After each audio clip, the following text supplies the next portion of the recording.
Hey guys, welcome to the third installment of our very first game. Today we'll be going over making walls and then making our player move and not be able to go through them, so some collision. So let's open up our game file here.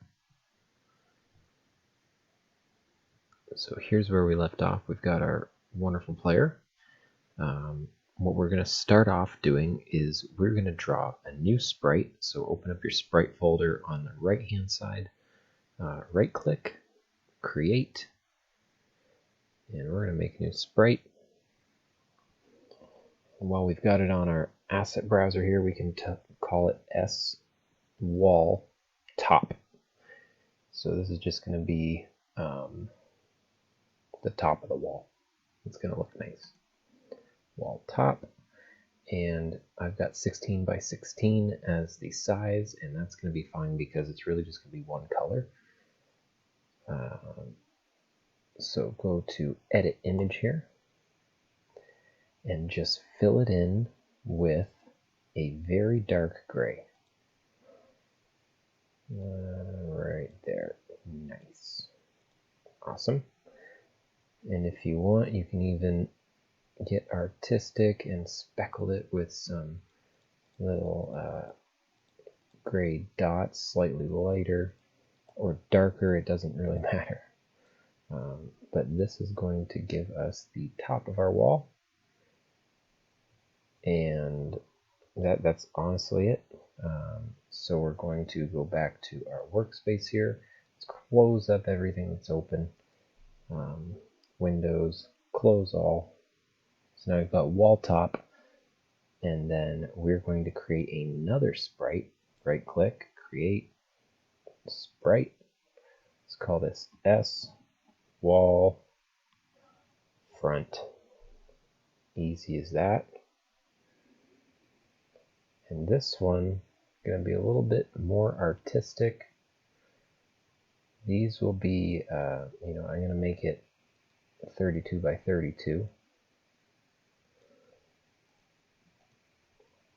This is going to be kind of a brick pattern. So again, pick another gray color, maybe a bit lighter. Fill it in. And then what we can do is use our line tool right here. Also the L key for the hotkey. Make it a little bit darker. Let's draw some lines through here. We're going to make it look like there's bricks. Just like that. And then we'll draw some vertical lines in the bricks. And this is art. Beautiful. Nice. Perfect. Awesome. Wonderful. And now we've got an amazing brick wall, and it's probably going to look amazing when it's done because we're artists. Perfect. So now you can also put in some slightly lighter dots. That's not lighter at all. Let's get some lighter dots. And again, this is me as a seasoned artist making, perfect art here. But you can make it how you want. You can import sprites from the internet or from sources that you've purchased it from. And, the world is your oyster. Look at that. Beautiful. So now we've got a nice brick wall front. And what we're going to do next is attach it to some objects. So let's go to we're in our workspace now. We're going to go down to our object folder. Right click, create, and we're going to create a new object. So we're going to call this one, well, let's first drag our sprite over. And this is the wall top, so O, wall top. And then we're going to, you guessed it, create another one. This one's going to be called, where's my objects here? Object. This one's going to be called O wall front. And we're going to drag the wall front over. Where are we? Drag the wall front over there. And we're going to do one more thing, and this is a very good lesson too. We're going to parent these two objects. So parenting basically means that you can reference one object, but it will also reference all of the children objects to it. So it's kind of confusing to explain, so I'll just show you what I mean. We're going to create a new object right here, and we're going to call this O par. Par is short for parent wall. And we're going to give it no sprite, but we're going to go down here to the parent settings. And what we're going to do is drag in O wall front, because that's a child of O par wall, parent of the walls. And O wall top is also a child. So what happens now when I say if colliding with O par wall, the object is actually going to look for O par wall and all of its children. So when we tell the player not to collide with O par wall, we're actually telling the player not to collide with O par wall and all of its children, except we don't have to give a case for everyone. If colliding with O wall top, if colliding with O wall front, we're just colliding with O par wall, and that covers everything. If I had another object, O wall cracked, just another one, that a cracked wall, we could put that underneath the parent, and that would also recognize it too. So now we have some walls. Let's go to our room and throw them in there. So we're in game. So O wall top is going to go right here, and do what you want with it, but me personally, I'm just going to stretch it. Now those little dots that I put in there look a little bit ridiculous, but what I did there was I clicked it, hit Control C, Control V, and that copied and then pasted it. So now I've got another one down there. Drag in another one, make it go, spread it right down there. Control C, Control V, copy and paste it right over to here. And now we've got walls all around. So now we can take our O wall front, and I mean, we could stretch it. That looks a little bit silly. So I'm going to Control C, V. And what you can also do is hold. So I'm going to drag one out here. I'm going to hold the Alt key, and it's going to just let me keep clicking them in. Right up to here. And to fix this, I'm just going to quickly drag it over. So now we've got all these nice walls, and when we run the game, the player is going to be able to walk right through them, but you'll be able to see them at least.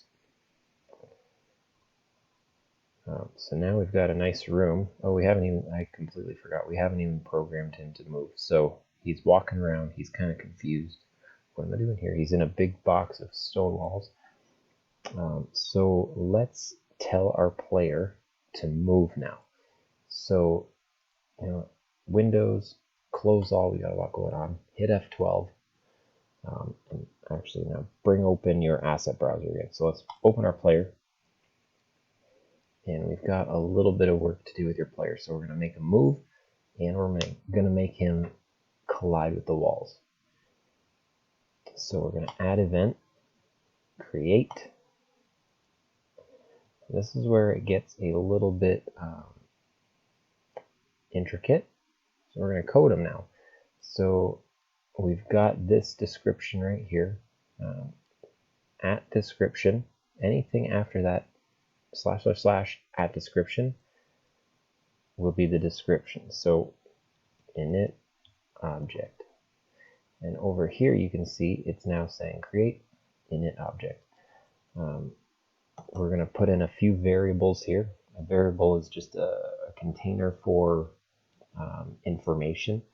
So if I wanted to remember how many apples I had, I could put apples equals 3. And then later on down the road, if I picked up an apple, I could say apple plus plus. And that means I'm adding 1 apple if I picked one up. But we're not doing that now, and apples don't mean anything. So we're going to say move R, move U, move L, move D. And we're just going to make them all equal to 0. And if you're not a big copy and paster, you probably will be.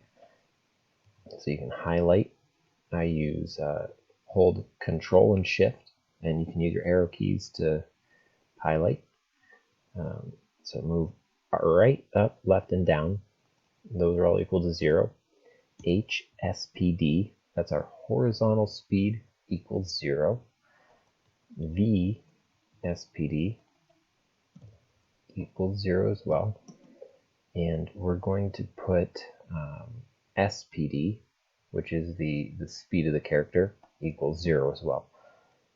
So that's our create event. These indicators on the left are telling us that we've only referenced them once, and they're probably useless because we've only used them once, but they're not. We're about to go into our step event.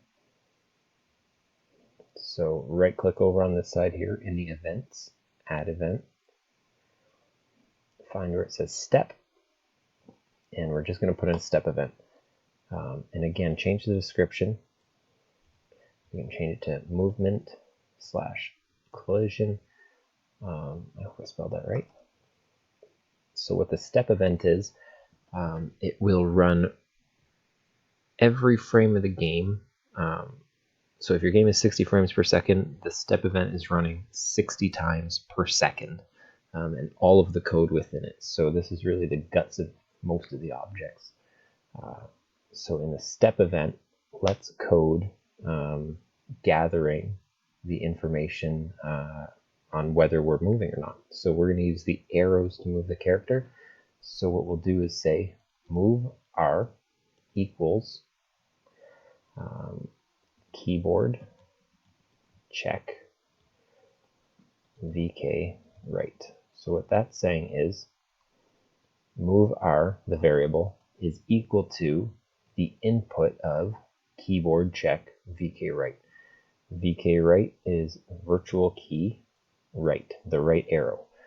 So if I'm pressing the right arrow down, move R will be equal to 1, and if I'm not pushing it down, it will be equal to 0.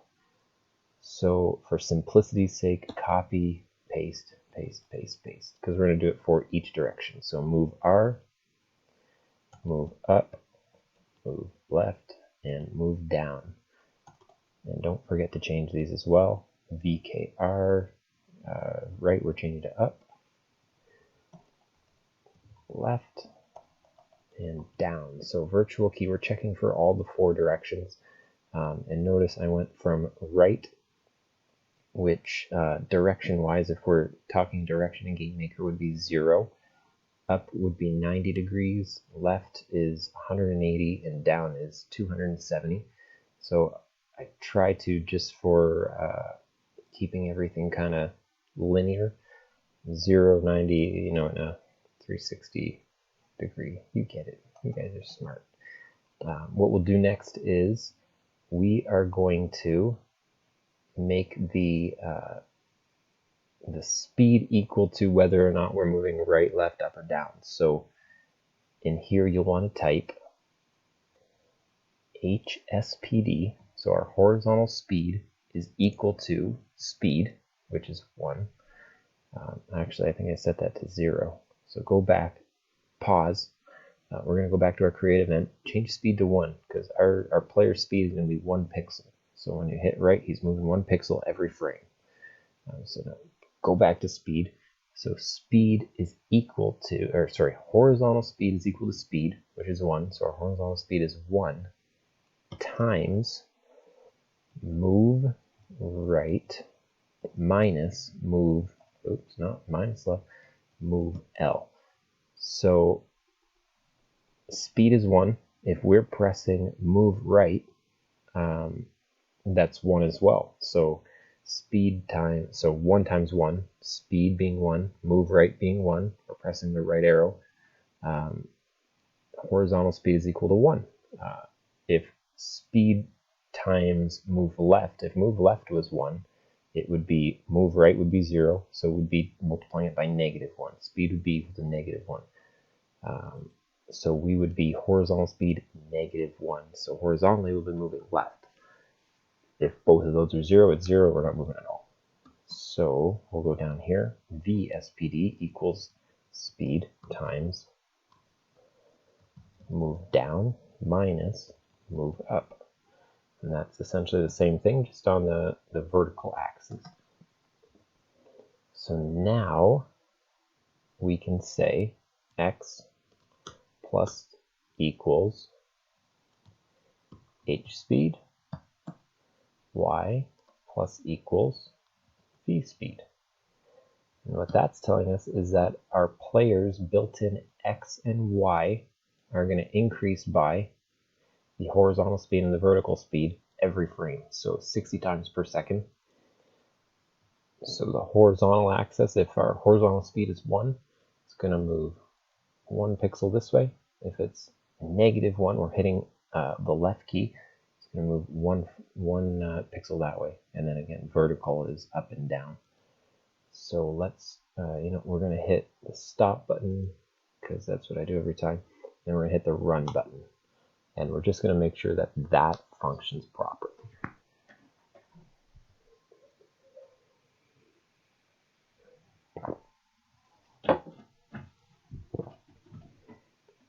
So now you can see I'm hitting the right button. He's moving to the right. Left is moving left. Down is moving down. And up is moving up. So we've got him functioning properly. Let's go back to our workspace. Hit F12. And get everything out of our way. So now what we want to do is tell it not to bump into walls. So what we'll say is if place meeting x plus h speed, y o par wall, hspd equals 0. So what I'm saying here is, and let's comment it first so that we can remember exactly what we're doing without reading all the code. Horizontal collision. So if place meeting x and y o par wall, so what we're saying is if our place, x and y, is meeting a wall, I want horizontal speed to be 0 because now I'm hitting a wall. Why would I keep moving horizontally? But we're saying plus h speed, which means the direction we're traveling. So it's checking if to our horizontal speed, so let's say we're hitting the right button, x plus our horizontal speed, which is 1. If it's hitting a wall 1 pixel in that direction, let's cut the speed and he's moving 0. Now just like that, let's copy it, enter, vertical collision, and Control V, we're going to paste it. Let's get rid of this now because we're doing vertical speed, which is the y-axis, y plus VSPD. If place meeting x, y plus vertical speed, o par wall, we're going to make sure our vertical speed equals 0. So what should happen now, you know what, I completely forgot. We're going to actually take this code here because we want to check for the collisions before we actually make the movement. So go after your collisions and then we'll make the movement. So what we're doing now is we're checking if we're hitting something. If we are going to hit something, stop moving. And then at the end of the line, we're going to make the movement. So Let's hit stop play. And now we shouldn't be able to go right through those walls.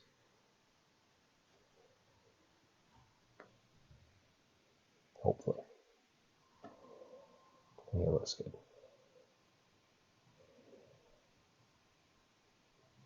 And here we go. So I'm going to move up.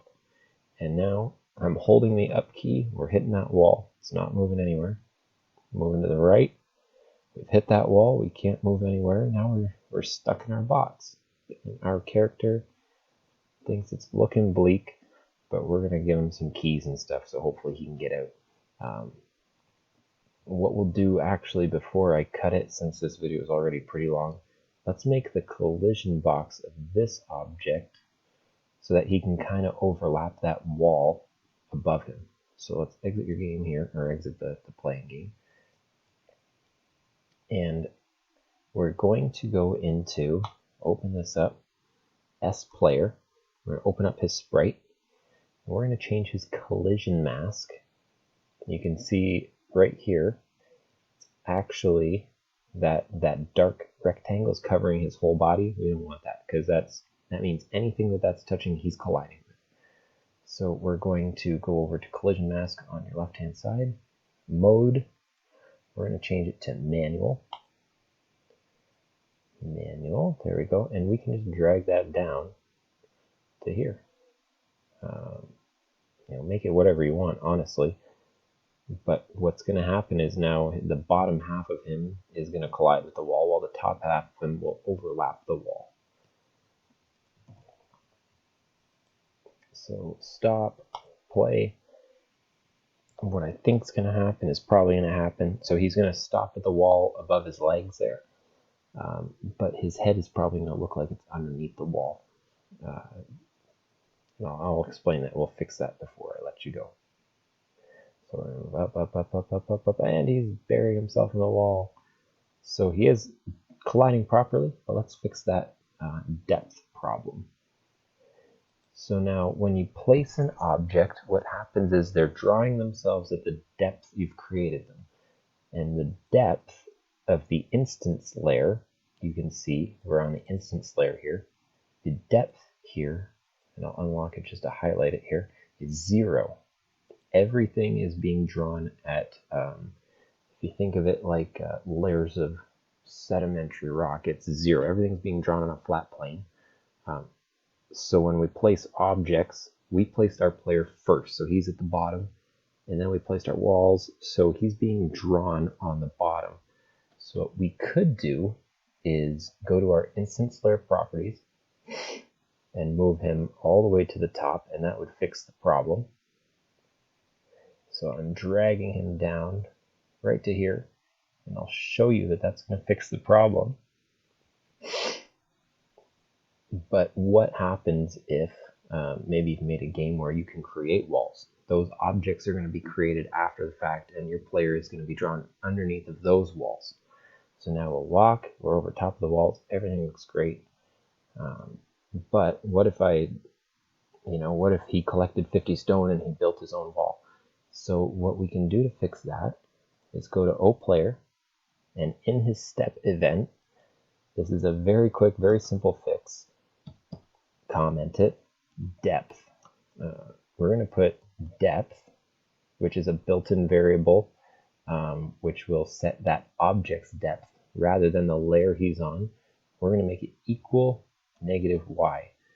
So his y coordinate is going to be his depth, but negative, because the lower the depth, the more above he is.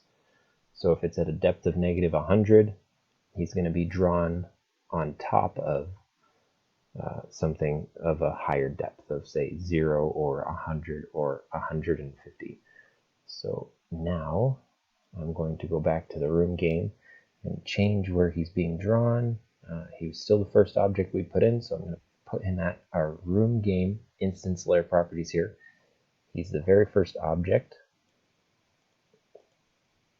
Now he's being drawn at a depth of -y, so whatever his y coordinate is, it looks like it's probably, let's see here, it's about 84. So anything his y is going to be his depth, but negative. So that's a very quick fix to that, but it's very effective because everything else is being drawn underneath of him. And that is hopefully the hardest little bit to chew of this tutorial. So we made him move, we got our input, we made sure our horizontal speed and our vertical speed was equal to our input times our speed. So if we go to create and we change our speed to 2, he's going to move a lot faster, but he's moving by 1 pixel. Then we checked if place meeting x plus horizontal speed wall. If he's hitting a wall in the direction he's going, it's going to be stop moving. If he's moving up and down and he's hitting a wall eventually, it's going to stop moving. And then we made sure that we increased his x and y coordinates by the appropriate horizontal vertical speed. And then we made sure that he's being drawn properly by depth by negative y here. So that is the summary of today's work. Tune in next time where we will be doing the keys, and you're going to be able to pick up the key and it'll show that you've got a key. It's just a clickable object really, and we'll take it from there. Other than that, if you've got questions, and you might, because this is a little bit confusing coming from not knowing anything at all, leave a comment. If you made it through the whole video, leave a like. I'd like to see how many we get, and I will see you next time when we're picking up keys. Bye.